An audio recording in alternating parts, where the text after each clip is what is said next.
মারি মিষ্টি মেয়ে। মারি মিষ্টি একটি ছোট মেয়ে। সে ক্লাস 1-এ পড়ে। প্রতিদিন সকালে সে হাসি মুখে স্কুলে যায়। তার প্রিয় রং গোলাপি আর প্রিয় খেলনা ছোট্ট একটি পুতুল।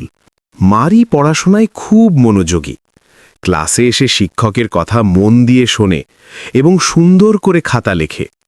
বিরতিতে সে তার বন্ধুদের সাথে ভাগ করে টিফিন খায়। কেউ কষ্ট পেলে মারি তাকে জড়িয়ে ধরে সান্ত্বনা দেয়। একদিন স্কুলে নতুন একটি মেয়ে এলো। সে খুব লাজুক ছিল। মারি এগিয়ে গিয়ে তার সাথে কথা বলল এবং বন্ধুত্ব করল। ধীরে ধীরে নতুন মেয়েটিও হাসতে শুরু করল।